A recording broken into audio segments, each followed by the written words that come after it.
In the tech world, there are some rivalries that just feel permanent, like Coke versus Pepsi or Mario versus Bowser. And for decades, Apple versus Google has been right at the top of that list. But what if I told you that behind closed doors, a secret deal is about to blur those lines in a way almost nobody saw coming? Let's get into it.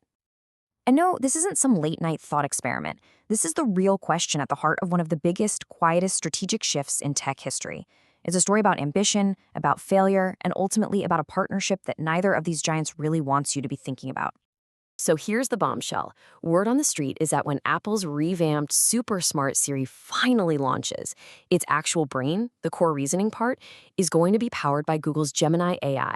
And maybe the wildest part of all, neither Apple nor Google is expected to ever really, publicly announce this. It's just gonna happen. Okay, so how on earth did we get here? I mean, this is Apple we're talking about, the company that famously controls every single piece of its hardware and software. How do they end up outsourcing the intelligence in their brand new Apple Intelligence? Well, this wasn't a sudden move. It was the end of a long, slow drift for a product that once felt like the future. Do you remember when Siri first launched back in 2011? It felt like pure science fiction, right? Just magic.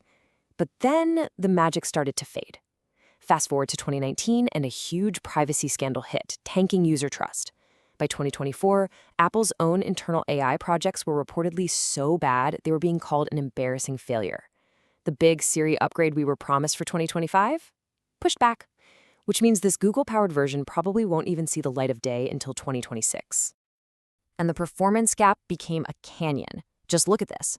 On typical smartphone questions, Google Assistant is hitting nearly 93% accuracy. Siri, it's stuck down at 83%.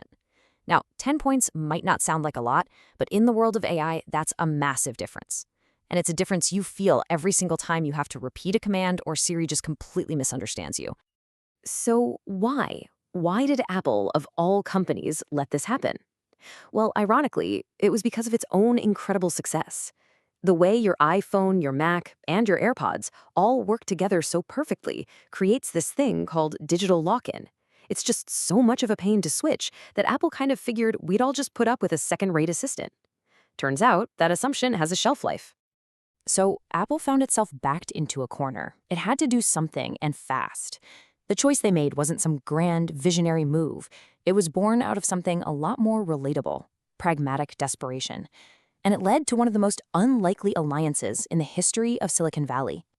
So Apple apparently held an internal competition, a sort of AI bake-off, to see who they should partner with. And here's the kicker. Sources say that Anthropic's AI model, Claude, was actually the better performer. It was technically superior. So why did Google's Gemini get the contract? Well, it all came down to two things: money and a pre-existing relationship. To really get why, you have to look at this number: $20 billion. That is roughly how much Google already pays Apple every single year just to be the default search engine in the Safari browser. They're already in business in a massive way. That deep financial partnership gave Google all the leverage, letting them offer a better deal and essentially muscle out the competition. Okay, so what does this actually look like on your next iPhone? Well, when you ask Siri a question, it first goes to Apple's super secure servers, something called their private cloud compute.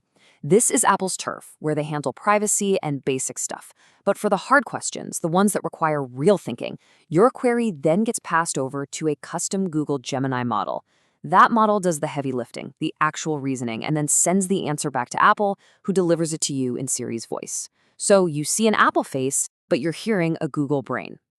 Now, you can bet Apple is going to market the heck out of the privacy features of this whole system. But when you peel back the layers, this deal has some really profound and honestly pretty unsettling consequences that go way beyond just asking for the weather. First, let's give credit where it's due. Apple's private cloud compute, or PCC, is a genuinely amazing bit of tech. It's built like the digital Fort Knox, designed so that not even Apple can peek at your data while it's being processed. It is a fortress of privacy. The problem is, a fortress doesn't control what the general inside is thinking. And that gets us to the core tension of this whole thing. Apple's privacy promise? It is technically true. Your data stays wrapped up safe inside their encrypted system. But it's also strategically misleading. And why is that? Because the intelligence itself, the part making the judgments and drawing conclusions from your data, that's a Google product. This creates a huge problem, what you could call a responsibility gap. See, Apple controls the pipes, the hardware, the infrastructure, but Google controls the algorithmic brain. So what happens when the new Siri gives you a dangerously wrong or a really harmful answer? Who's to blame? Apple can point its finger at Google's model, and Google can just shrug and point back at Apple's implementation. And you, the user, are just stuck in the middle. But this story is bigger than just your iPhone. This partnership sends shockwaves across the entire tech industry, and it's concentrating power in a way that should probably make us all a little nervous. I mean, just stop and think about the market today. Google's Android and Apple's iOS already control a mind-boggling 99% of the world's mobile phones. It's a duopoly. And now, the very same two companies that own the devices are also teaming up on the intelligence layer that runs on top of them. This creates a wall so high that it's almost impossible for any new competitor to even try to climb it.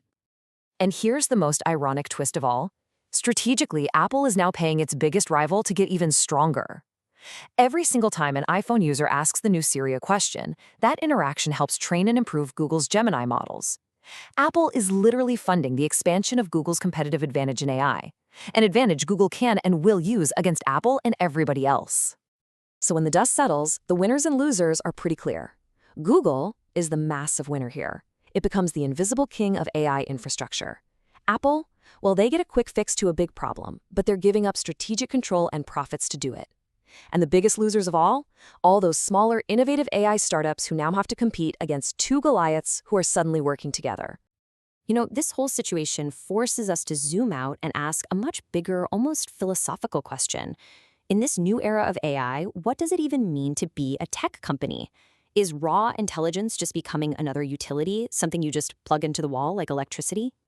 This leads some people to argue that Apple totally missed its iPhone moment in AI.